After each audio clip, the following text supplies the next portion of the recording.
Thanks for listening to Fluff and Crunch, where we talk about the connection and sometimes disconnect between system, setting, and story in tabletop RPGs.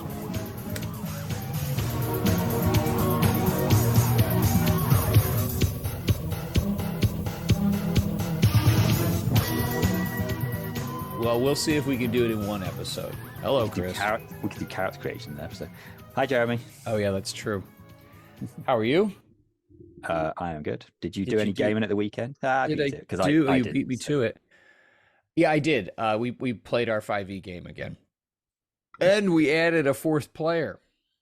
A gentleman who I had met running some games last calendar year before the football season started at the local game store that's in our neighborhood, and kept up with him on and off and ran into him again. And I was like, hey, that'd be cool. You should join. So he came, and it was great. It was a lot of fun. It's always, it's always, adding a new player to something is always fraught with some degree of danger, because you don't know how it's going to affect things, but it was a lot of fun. Now you could convert him to the light side of role-playing games. Oh, he's already played 2D20. He's played Oh, there you go.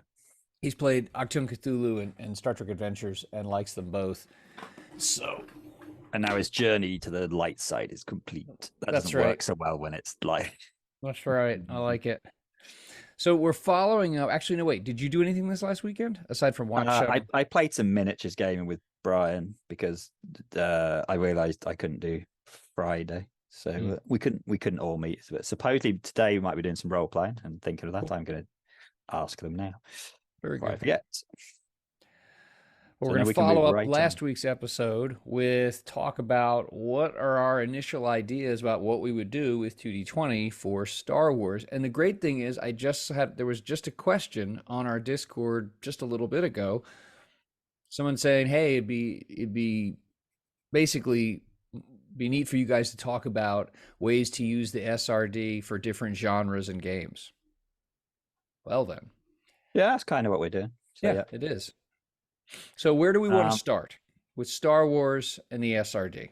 I always like starting with character creation, partly because I think that's how my brain works. Like I always expect character creation to be near the start. And I also think once you've got an idea of kind of like, essentially, because we're doing 2D20, maybe if I was doing a different system, I wouldn't do this. I'd probably start with the main rules mechanics. But I don't have to do the main rule mechanic because we're doing 2D20, so we know the main rule mechanic is it's already decided. So the only thing would be like, do we rename threat, and do we use determination or the other one? Or rename it. Yeah. So okay. do we, I like do that. we rename it? But that's the kind of like that. We're not changing the rules. We would be changing the names really. So so I like to start with character creation because that kind of gives me.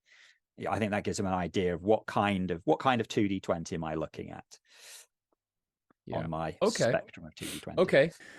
For what are you thinking? Well, I'm going to start off with something which is a bit different, and then I'll let you come up with a more of it.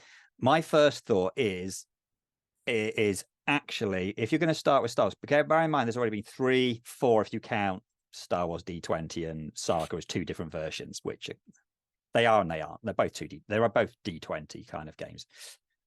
If you want to save yourself some work, what you might want to do is start with, like, I'm going to work off one of the existing role-playing games. And if you're doing that, because 2D20 lets you use any kind of attribute set you want, that is the first thing I would do is actually just steal an attribute set from somewhere else. So if I was working from Saga or D20, I would just take the 6 standard attributes. Mm-hmm. And I would probably have skills which default to, I wouldn't have a bigger skill list because I'm guessing that has a skill list of like 20 skills, but I'd have a skill list that works something like that, and that'd be fine.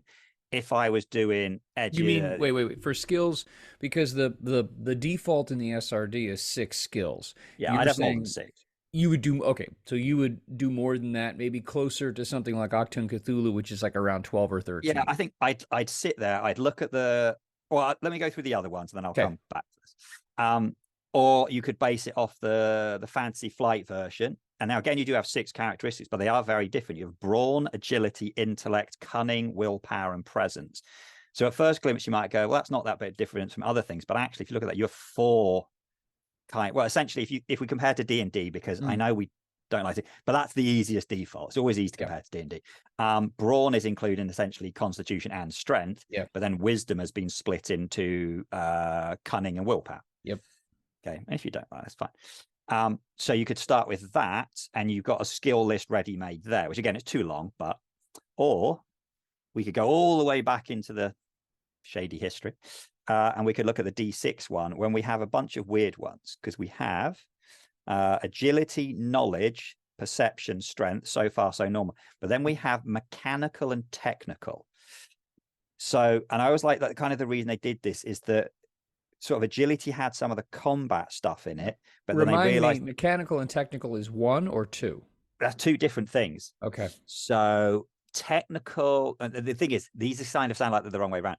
Technical is all the repair stuff and medicine and computers, and mechanical is gunnery, piloting, censorship. So basically, mechanical is vehicles and technical is repair.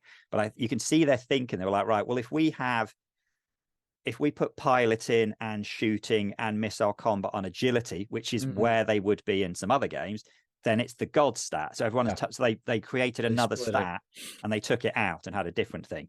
What you do notice you don't have there is there's no social stat. What you do have, some of the social stuff goes under knowledge and some of the other social stuff goes under perception. For some reason, intimidation is under knowledge. It seems like it could have easily gone under strength, but it's the kind of thing that you know, we don't have to stick to that. No. Now, again, the skill list on that is massive. And in all of these, skills default to a certain stat, which I know you're not keen on. But if I'm working off this, that's probably what I'd do. What I would do with any of these is I would start with the skill list that I've got. So either, you know, D6 or Fancy Flight or D20, and then I would pare it down. You know, do I need, you know, all of these different knowledge skills? I probably only want knowledge as a skill if I'm doing that, because intellect is everything. I'm just looking through, you know, I've got charm and coercion and deception and leadership. I could get away with only 2. Do I need, you know, skullduggery? It's that kind of thing, going through what do I need, and it's, you know, I like having different stuff. I'm quite happy with having sort of, actually, I don't think, because this has like heavy and light ranged.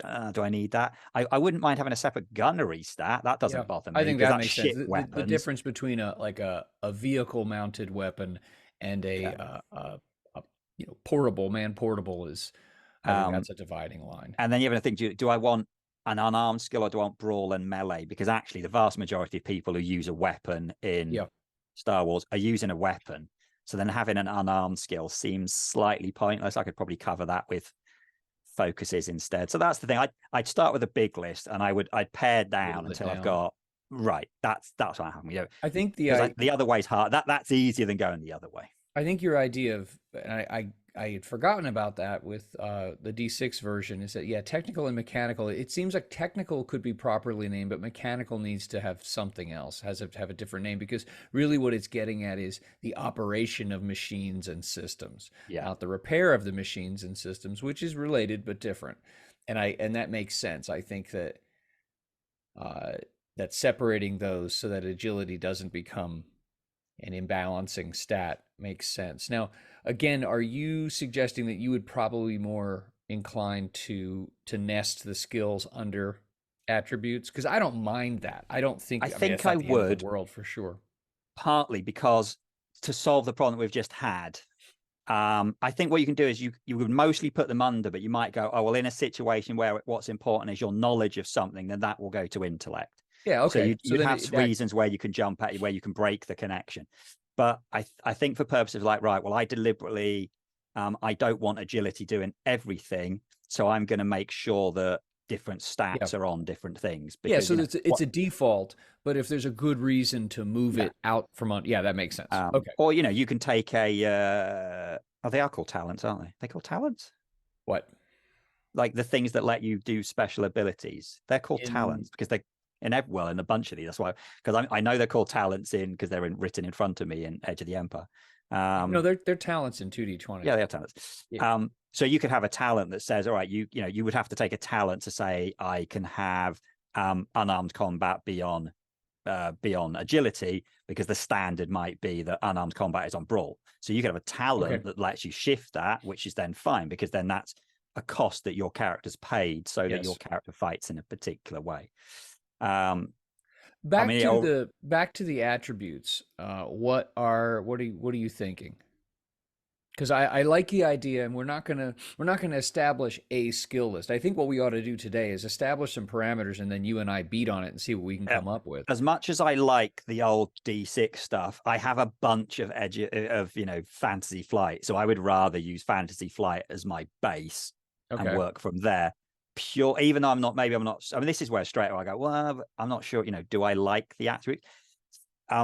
What I'm thinking is further down the line, I want to be able to convert stormtroopers and stuff, and I know I can easily convert things from Fantasy Flight Yes. to 2D20 as opposed to D6 to that. Yeah. And the skills, I think, well, also the numbers convert better, and I'll get to why I think the numbers convert better in a bit.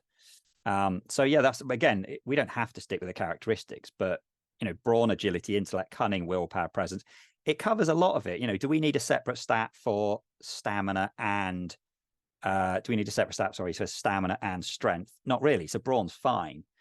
Do we want, to split agility into because some of the 2D20 ones have sort of agility and coordination. Right. I don't think no, I think if I've got separate skills, then having a larger skill pool does that for me. So I'm perfectly happy with that. Okay. Am I wanted that the sort of intellect, cunning, willpower, and presence will end up being a bit too thin? Yeah. Yes, I am, particularly presence. Like the minute if I start dumping the social skills in together, you'll end up with one social skill and one social stat. Right. So yeah, you have to be careful on how much of the paring down you need.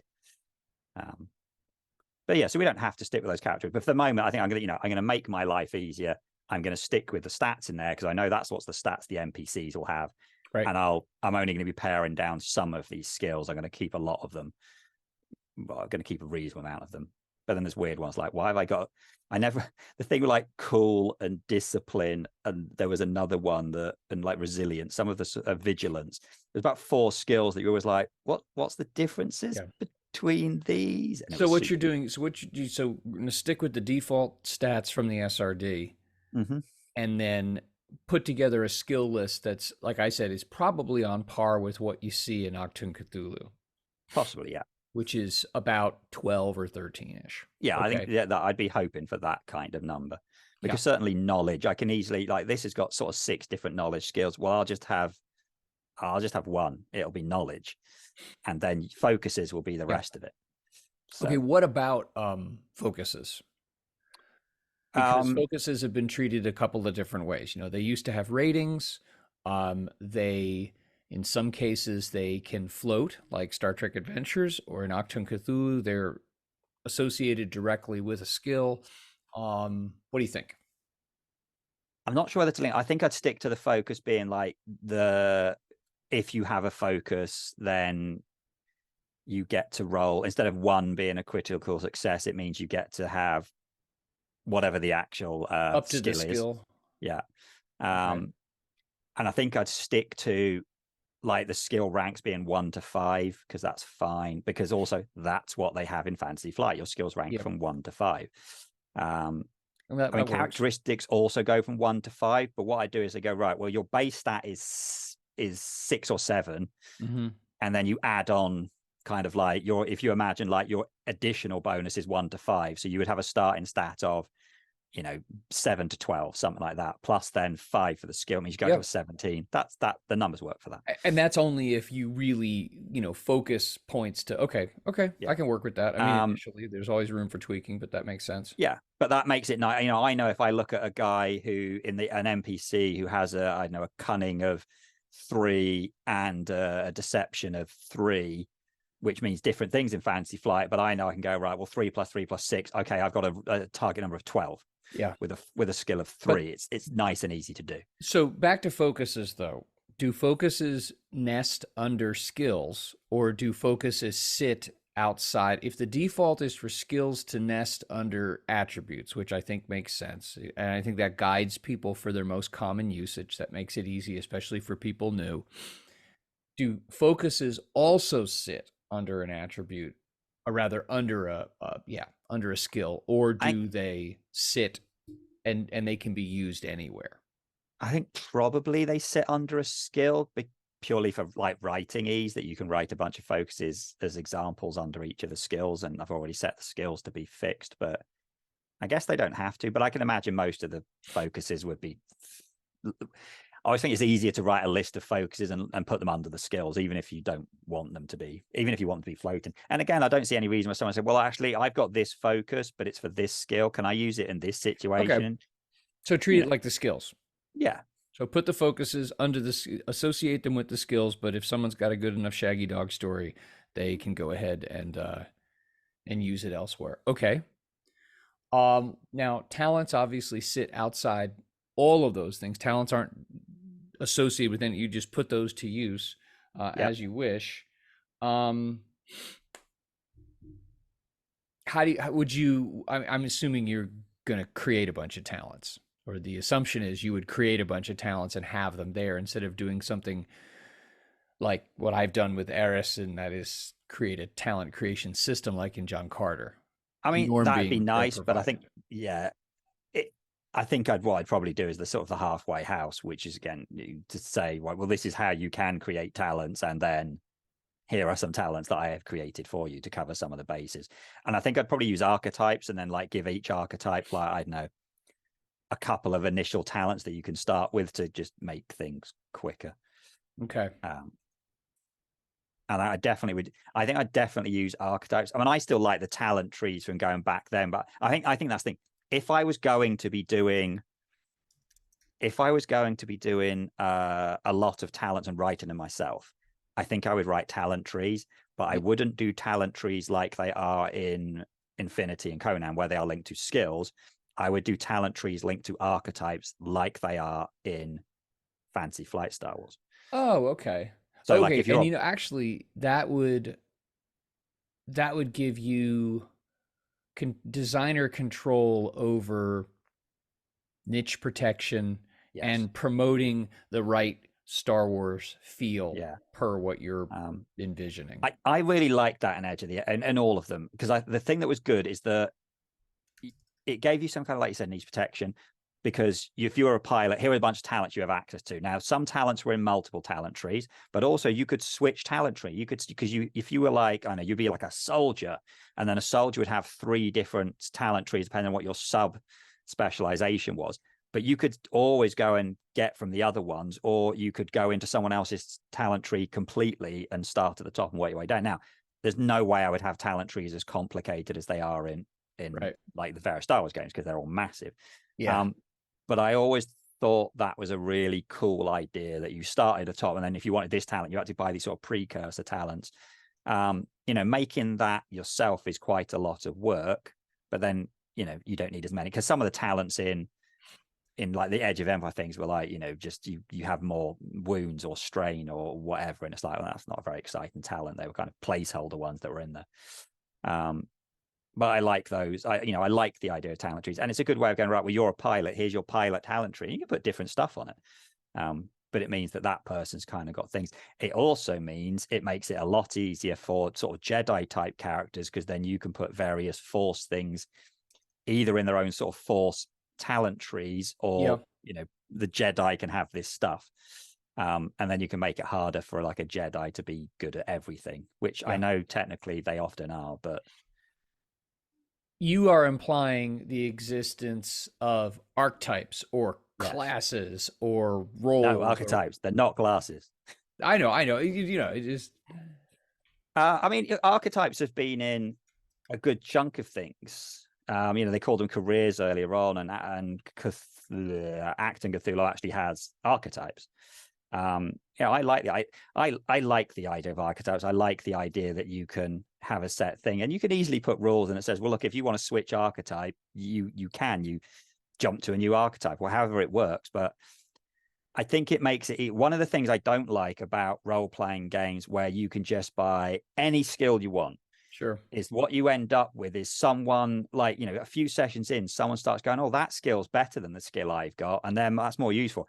I'm going to start by that. And then you end up, everyone has the same bunch of skills or the exact same talent. So having talent trees is a way of kind of, your players will deliberately pick different things, and then you can deliberately make sure their talents are different. Because otherwise you end up with this kind of thing. Yes, it's nice when players can do different stuff, but you sometimes default into, well, I'm just going to specialize in melee, and I'm going to do ranged combat, and I'm going to do this other thing. And actually, if you're running a lot of combat, people realize very quick, oh, well, there's only two things: it's ranged or melee, and that's it. So I think it's nicer when you got different stuff. I think that Star Wars lends itself very well to archetypes. And then you can create, here'd be my thought about the archetypes, is that you would have, obviously, you take that template and you pick up some skills and things that are, not unique to that, because none of the skills are unique to one archetype or another, but you immediately get a boost in certain areas that start to push your character mechanically in that direction. I also think it would be important to have like one or two talents or something else mechanical that are those things are unique to that archetype only. And then they create that niche control. And then over time, maybe you have, and plenty of games have done this, and I don't think 2D20 does it per se, but you know how like things that are on your A list, like maybe the archetype skills and archetype focuses could be things that cost you less to increase through experience, and they're more expensive. Everyone else can get at them. Everyone could fly a snub fighter, but it's only the pilot, the fighter pilot who's going to do it really, really well, because it's just easier to buy up those points. And then maybe there's a talent that's, or you have a choice of a couple of talents for that archetype. Yeah, I mean, actually, you're absolutely right. I haven't seen a version of 2D20 where you get a discount on certain stuff past character creation. It's like all the archetypes of a character creation, and part of that, we've seen games with talent trees, but that's it. We haven't seen anything with that. So yeah, the idea of having kind of talent trees, other stuff, but also linking the skills into the archetype. And again, I'm kind of making that closer to how the Fantasy Flight games work, because like we said, actually, Fantasy Flight has a lot of good stuff. Okay, it's split across too many books, and we don't like the funny dice, but then it makes sense to go, right, well, actually, let's take the version that is closest to what we like, and we'll steal. Yes. We'll be inspired by. Okay, so you got talents will be used to talent. I mean, you maybe even have pools of talents, categories of talents that are archetype only. Yeah. You have like a short list of like, if you're because what archetypes have we got? Like I personally, I liked the template based characters that were in the back of the old D6 version. Yeah. I also think the ones that you find and the only Fantasy Flight books that I ever owned, the rule books I had, I still have the Age of Rebellion, and I had Edge of the Empire. I have a digital version of Edge of the Empire. So if you go through all the books, there's probably quite a lot, because I think each of them have each of them has 6. Yeah. In fact, they do all have 6. Each of the 3 core books has 6 different sort of archetypes, but each of those has 3 sub ones.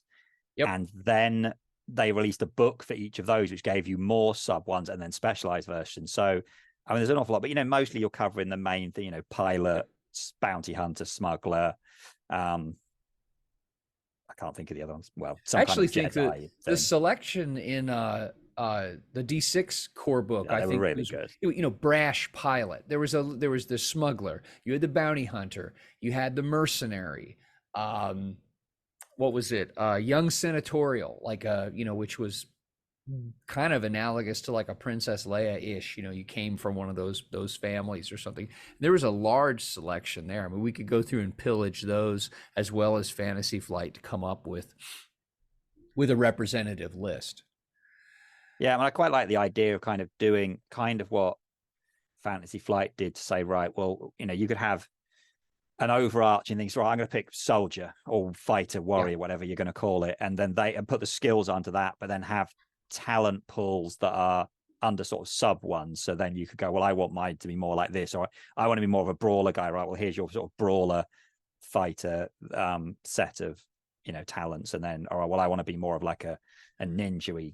I like that. Duelist guy. All right, well, here's your set of talents, and I think it's a huge chunk of work to do those talents, but Yeah. I think we Yeah, do. no, that would take a lot of effort. I think actually uh that's actually one of the reasons I have created a talent creation system instead of sitting down and creating a bunch of talents myself.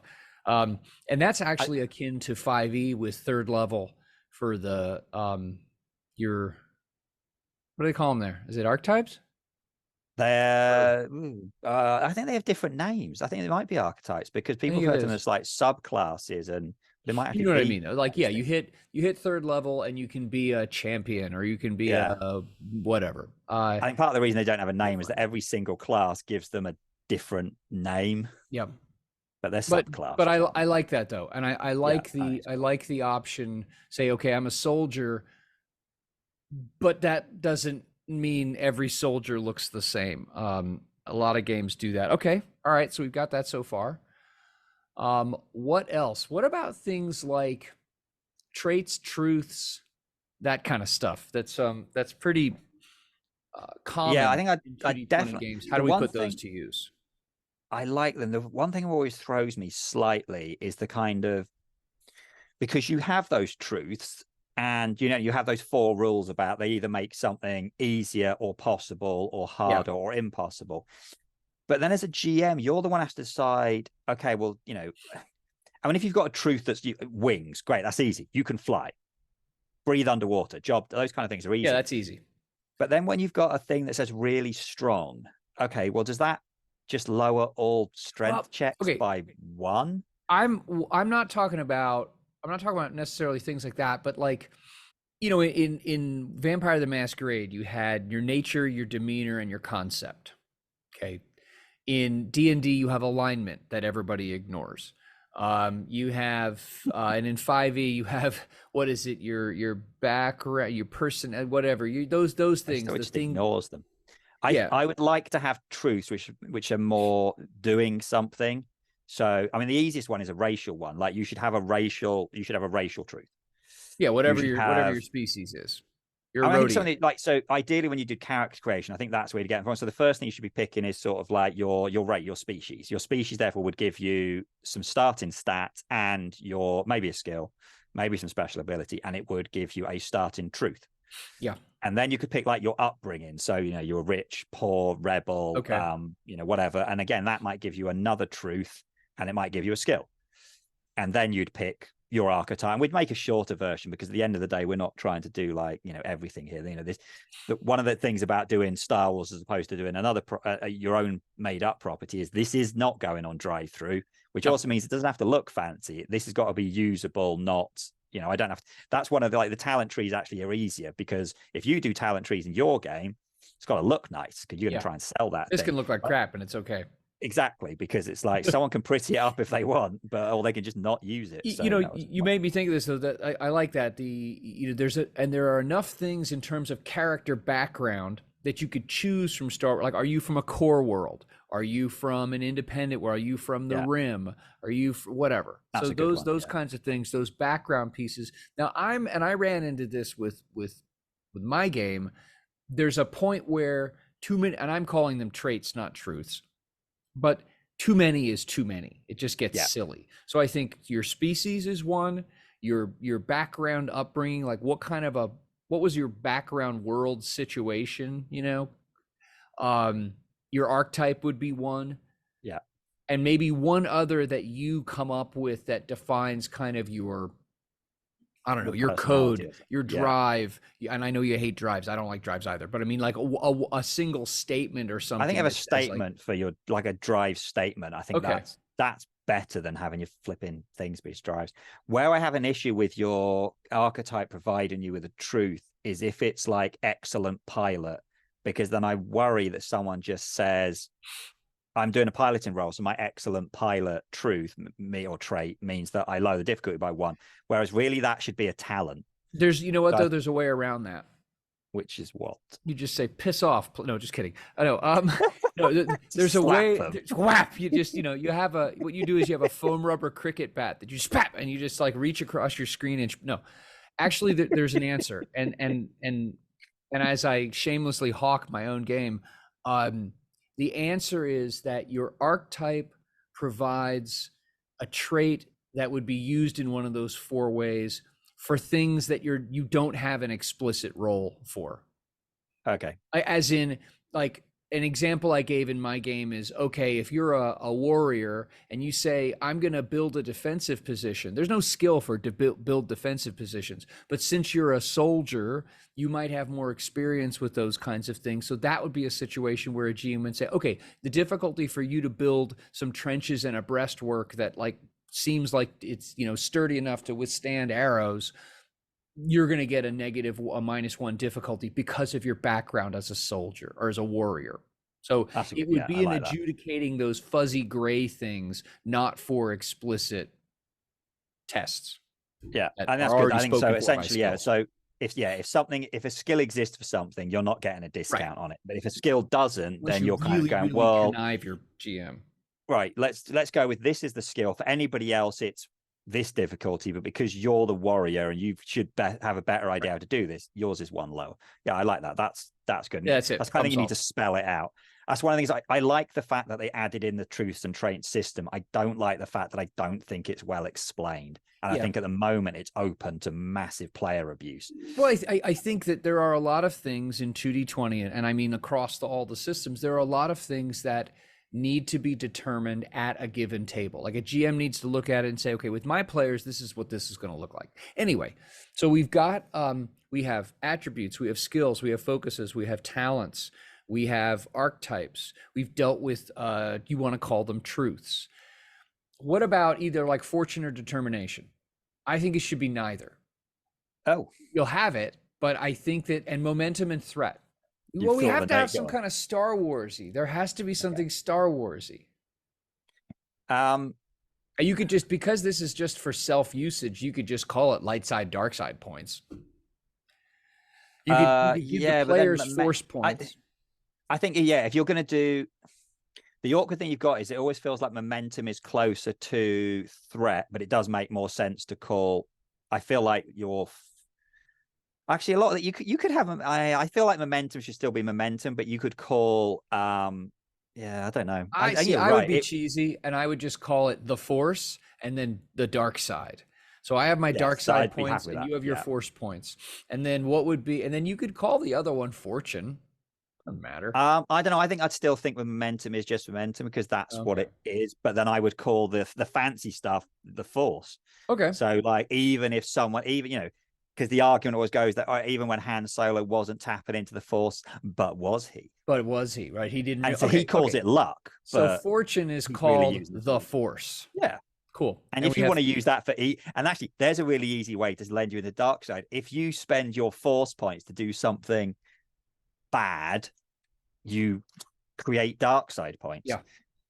Okay. Donut. A donut, huh? Okay. I have a donut. What else?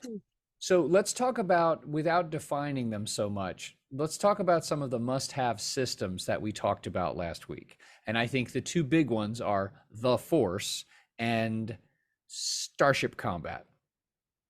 Those are the 2 big ones you just have to have. Because of the way we've already gone, I would have the Force be a bunch of talents underneath the talent trees. I already want to have talents that's, you start off as your smuggler and here's your initial talents you can have. And if you buy them, you get the other.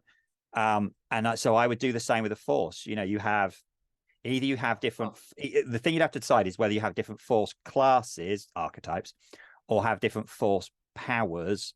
But I would have Force talent trees. And so at like an initial thing, like, well, you can do, like call it, whether you just want to call it telekinesis, or you're going to have like Force push and Force pull, which is what you'd have in a computer game. Yeah. The telekinesis, or you just call it movement, like is probably what it's called in the D6 one.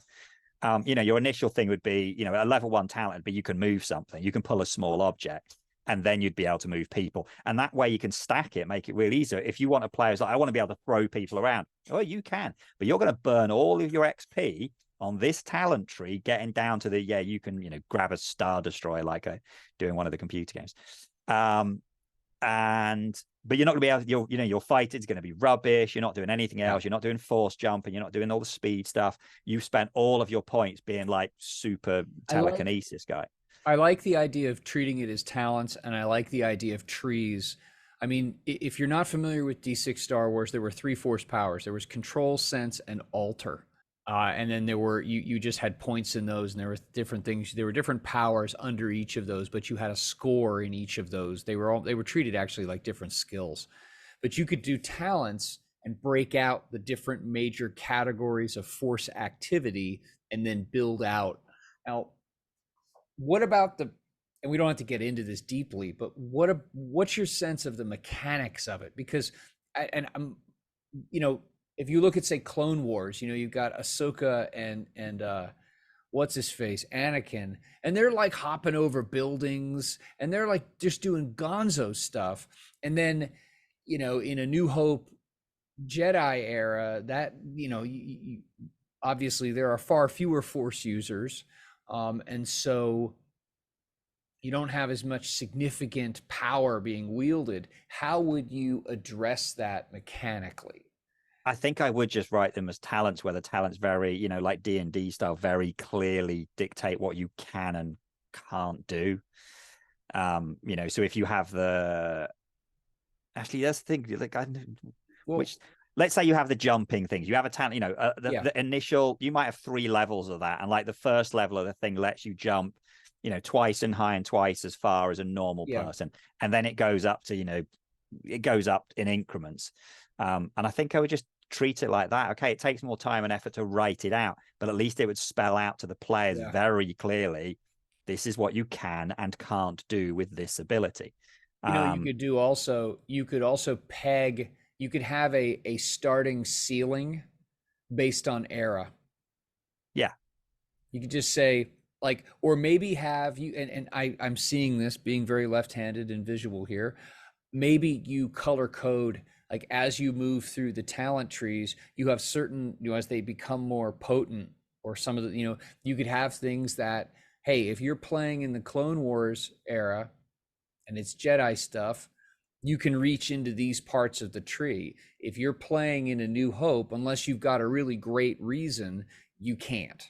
Or you definitely can't start there. I mean, I guess there'd be ways to tweak that, though. I think your initial thing was spot on, that you would just kind of go, right, well, you start at a higher power level. So that'd be a case of going, right, well, if you're playing New Hope style or just after, you're a starting character. So if you bother, if you have a starting talent, you might have a basic sense or a basic control thing. And then that's about it. Now, over time, you are going to be able to level this up with XP. And at the same time, you're leveling that up. All the other players are leveling up their skills and talents. And if you're putting points into your XP, into your Force talents, you're not putting points into your other skills. Yeah. Now, if you're playing in Clone Wars time period, you say to everyone, right, you all start with 150 XP. Now, that means you can have a load of really cool Force abilities, but then all of the non-Force users, they're all kick-ass as well. Now, does that make any sense? Well, from a balance point of view, yes, it does.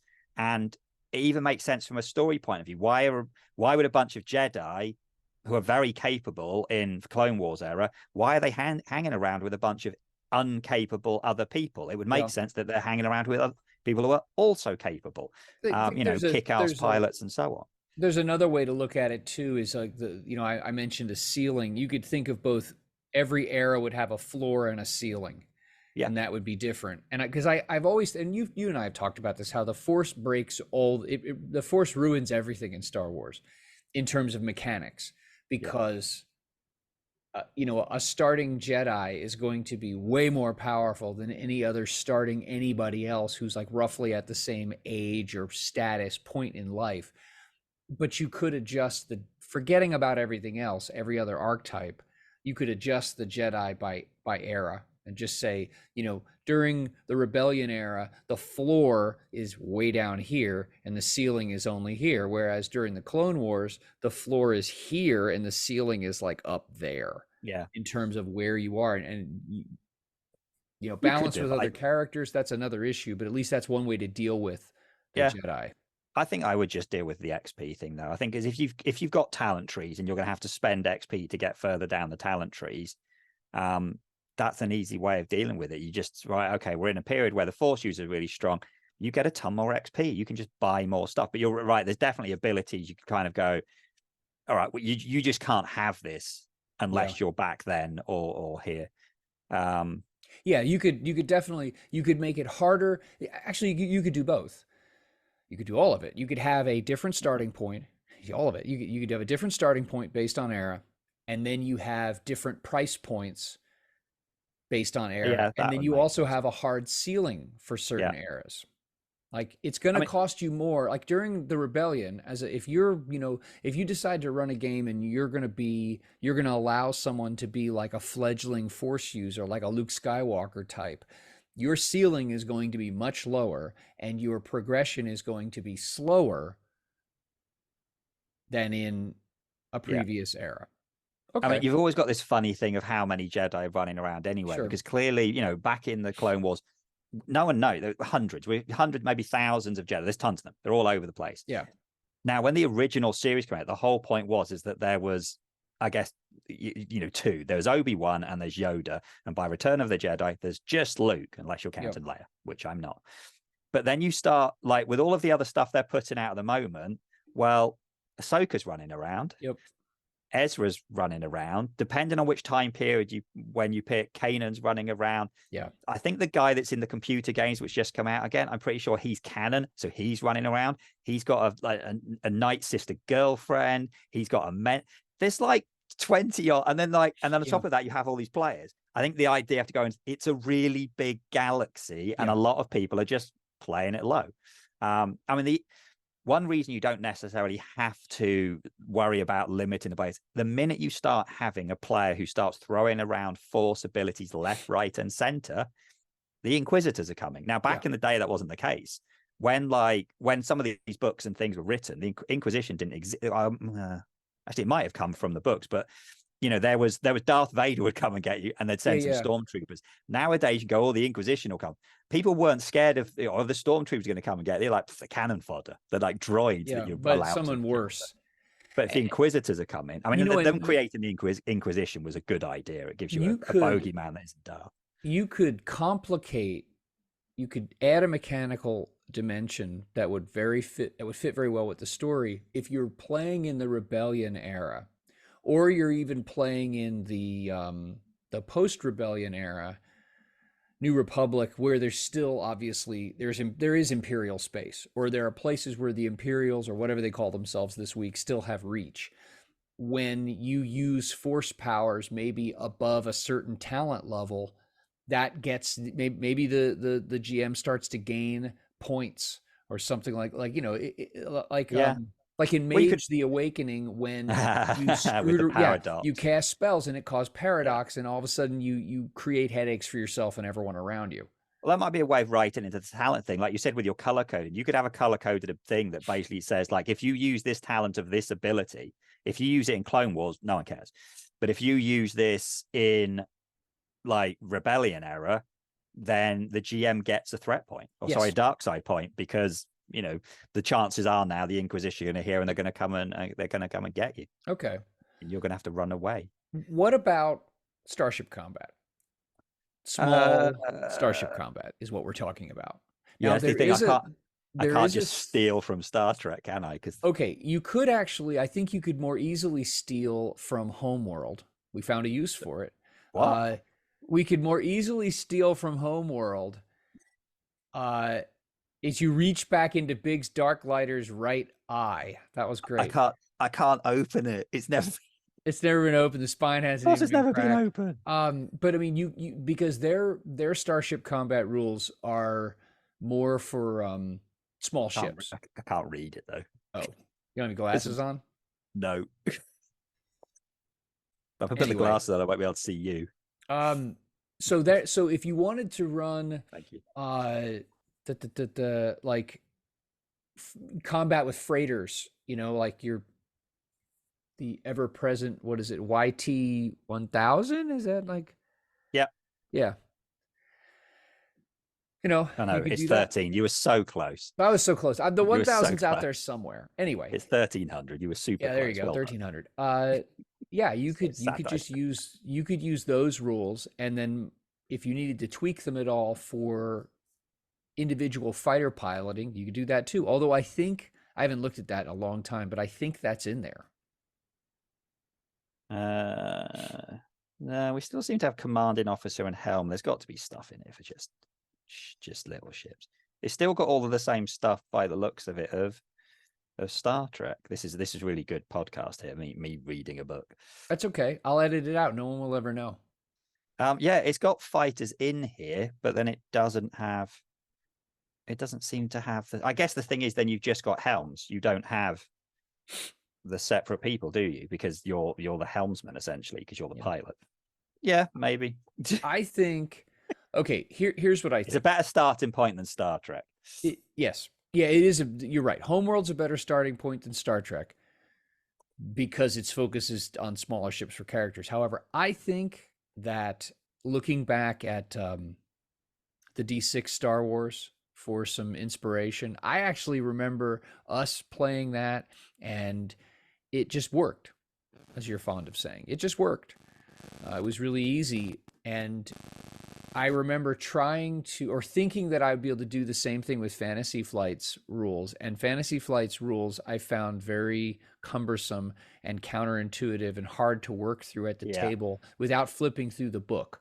Like I remember the first time we did Starship Fighter combat in using Edge of the Empire, and then like afterwards, one of my players, like we went back and read. He's like, "Man, we were doing that all wrong," and we had to read and reread. It just never worked. I think they were trying to. It's one of those things where they were adamant they didn't want to do any kind of like they didn't want any figures on a board, right. So then you have all these sort of distances and range bands, and which kind of works in 2D20, but 2D20 doesn't have range band. 2D20 has zones. So it's like, well, just draw a space zone map and stick the things on the space zone map and move them around the space zone map. I'd be tempted to look at Dune, because actually if you treated, obviously not dual rules, but isn't there like a mid-scale version of Dune? Like you just do like the skirmish rules from Dune, but like each, instead of people, they're ships. I mean, yeah, but the problem is with that is it doesn't use challenge dice, and the whole weirdness of like using and moving an asset. I think you'd end up beating your head against a wall trying to convert it. Yeah, I mean, it is. You need to write a subsystem for it. You need to look at how it's going to work, and it's not the easiest thing. I think the key, though, is that zones work. We know zones work, period. So let's keep zones. If you need to arrange things on a table a little bit, that's okay. But use zones, and it has to be. Go ahead. I'd probably try and make it not that difficult. Like, right, you're going to have zones and you're going to have things in the zones. And then just, if you're attacking someone in your zone, that's going to be easier. And then if you want to use an action to like, I'm going to try and get behind another thing, and then that's going to make your shooting easier. So something like that, maybe, every turn you have two. Well, actually you get that anyway, don't you? So if you think movement, you have movement. You have a move action, and then you have another action. I think I'd stick to that, right? You have a move action, and with your move, you can either try and just be defensive or try and move to another zone, or you can try and get behind someone. And that's what you do. And then you make your attack rolls and actually try and make it simpler, because, do we have to have it? If there's sort of like a whole bunch of people and they're all zipping around shooting at each other, well, let's just make it simple. Let's not worry too much. Because why bother? I'll think about that, because I think that you're right. If you assume that someone's flying an X-wing, and obviously they're not going to be like, well, you can either fly it or shoot. Yeah, like that's not how the fighter is built.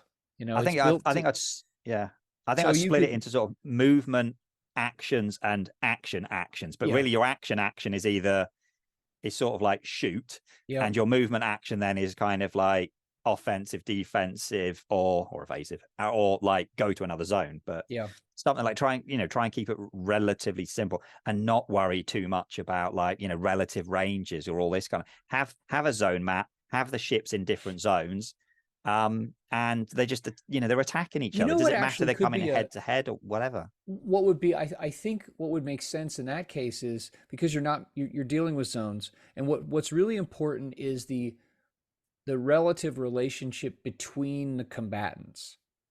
Like, oh, this one is so I'm in an X-wing and there's a TIE fighter. That TIE fighter is in my sights. I think what would be useful, and I'm going to think about this, is how would you come up with an abstract way of representing that on a table with like little printed minis? I don't mean like plastic ones. I just mean like crappy little pieces of paper. Just to I say think like, okay, I, my all these, let's say all these fighters are in one zone. They're in one zone together. These ones are in the next zone over, and this fighter are in this relationship. Like this one is tailing the other one. Okay, without getting too detailed, just so that you look at it, and then as you move, you're like, okay, I'm going to use my minor action to do whatever I have an option to do. But I yeah, I think think I'd keeping probably it, do it as if certainly if you do it in an action order, then you can have like a right. Well, so I'm attacking. I would just put the model behind the other. If one model's behind the other model, then when it shoots, it has a bonus, and the model in front can't shoot at that point. But then when it gets the other model's turn, the model that's in front now has a choice to like, well, essentially you could go, I'm just going to try and break disengage. So you do you do a contested roll. If you succeed, right, you separate the models, so now they're just sort of in floaty okay, space. Or you can go for a more difficult, I'm going to try and get behind the guy that's behind me. Or I'm going to go for a head on with the guy behind, and just yeah, treat it like that, right? This is this guy's go, so this guy's going to do something. And you know, deal with it like that. And obviously you've got, well, if someone's behind you, that changes what you can do, because you can't just do yeah. whatever. Well, and also, And deal with it with contested rolls and yeah. then attacks.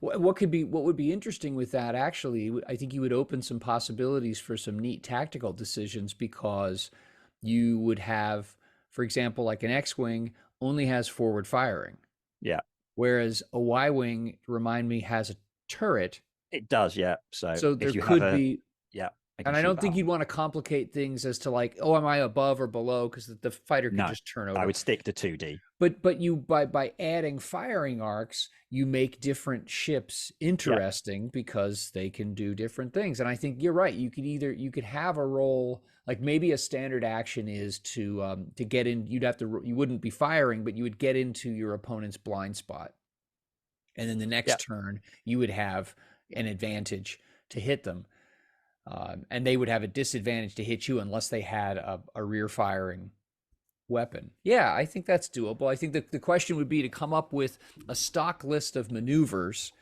and relationships between combatants, between ships, and then just offer those as options and figure like this is more of a standard action, this is more of a minor action. Because like I wouldn't want to have get in your blind spot be a minor action, I think I'd put the you just know. getting the move to get behind someone and the shooting in the same thing, for the same reason. Otherwise, you get behind someone, but you now can't shoot because that was your action. But then when it comes to the Yeah. other guys Then they go, get out of it. they Yeah. then get out of it and you never get to shoot. So I'd probably, I know that's not realistic, but it would make it easy to go, right, you go behind and you now get to shoot. All they're rolling is a dodge. And Or then on their go, they can do more dodgy stuff, or they can try and get behind you, or, yeah. whatever. You could also do it as a momentum spend. It becomes an opposed test to like Yeah. for like advantageous positioning. So that's an option for a standard action. And then if you're successful in achieving advantageous positioning, you can dump extra momentum to fire as well. Yeah. That's an option. Yeah, there's quite a few different ways you can go. I feel like Starship combat isn't that hard, and yet everyone's always seems to complicate it. Well, I think that what's hard is that like personal combat, but harder, people want a sense of where things are. And Yeah, because there's so much, I think we watch movies and like if you read history books about like fighter combat, the movement is dramatic, dynamic, and fast. And so the call it the playing field changes like that. And I yeah. think that we want a sense of that for the sense of the story and the action, but we also want to have a sense of like, well, where are things? And so, unfortunately, when we try to write rules, we tend to. It's always easier to write more fiddly rules than to figure out ways to write graceful rules that sit in the background and don't take over.